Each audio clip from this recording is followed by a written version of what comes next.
মনোবীক্ষণ polyclinic, চিকিৎসার জগতে এক দশক। এখন এখানে সব বিষয়ে ডাক্তারবাবু একসাথে তলায়।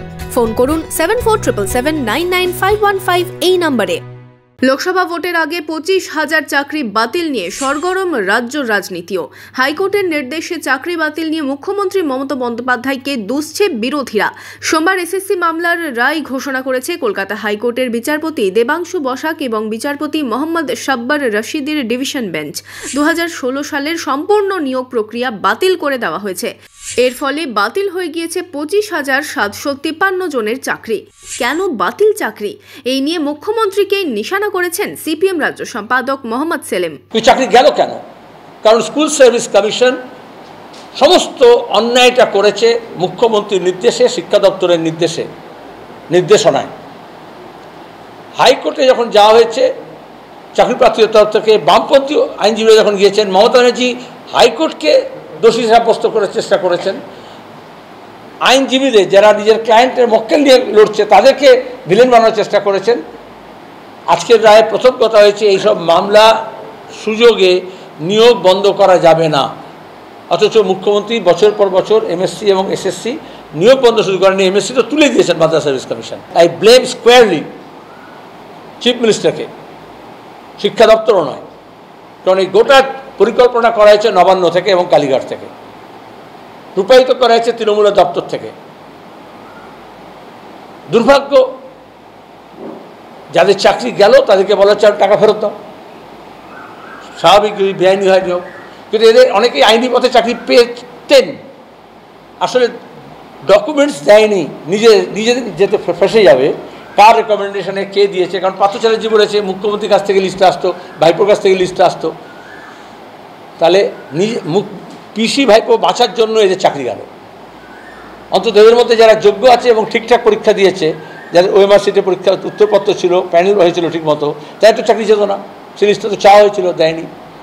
আর যারা অযোগ্য বা টাকা দিয়ে চাকরি হয়েছে, যাদের চাকরি হয়েছে তার থেকে 10 গুণ লোক টাকা দিয়েছে, যারা চাকরি পায়নি তাদেরকে, এবং যাদের এখন টাকা ফেরত দিতে বলা হচ্ছে তাদেরকে আমি বলবো, তারা যান তৃণমূলের নেতাদের নামে এফআইআর করুন, নাম প্রকাশ করুন।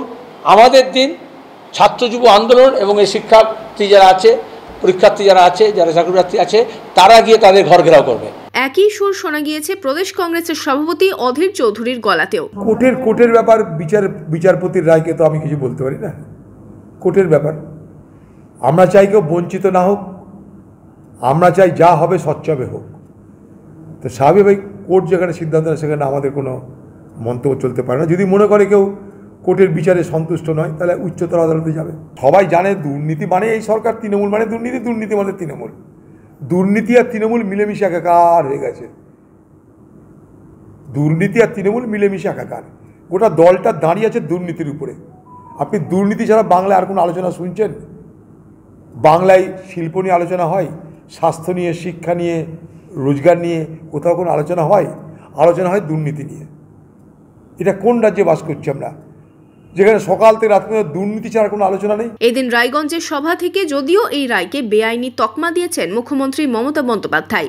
রায় নিয়ে আমি বলতে পারি এটা আমার অধিকার আছে। টোটাল রায়টাকে আমরা চ্যালেঞ্জ করছি। তার কারণ 26,000 ছেলে মেয়ে মানে প্রায় 1.5 লক্ষ 2 লক্ষ পরিবার।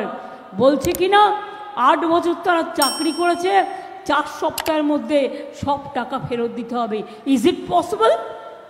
বলুন, আপনারা যারা এই রায়টা দিচ্ছেন, এই রায়টা সারা জীবন আপনারা যারা চাকরি করেছেন তাদের টাকাটা যদি ফেরত দিতে বলা হয়, পারবেন দিতে? সবটাই তো সরকারি টাকায় চলেন, সরকারি গাড়িতে চলেন, সরকারি সিকিউরিটিতে চলেন। মানুষ আপনাদের সম্মান করে, আমরাও আপনাদের সম্মান করি। মনে রাখবেন, সারা ভারতবর্ষে বেকারের সংখ্যা হু করে বাড়ছে, আর আমরা যাদের চাকরি দিচ্ছি আপনারা আপনাদের আইনের খোঁচায়। এই অর্ডারটা বেআইনি অর্ডার, সেই জন্যেই চ্যালেঞ্জ করে বলছি, অর্ডারটাকে আমি জাজকে বলছি না, অর্ডারটাকে বলছি বেআইনি অর্ডার। আমরা এটা নিয়ে উচ্চ আদালতে যাচ্ছি। লোকসভা ভোটের আগে চাকরি বাতিল নিয়ে সরগরম রাজ্য রাজনীতি। Bureau report, imagine community media.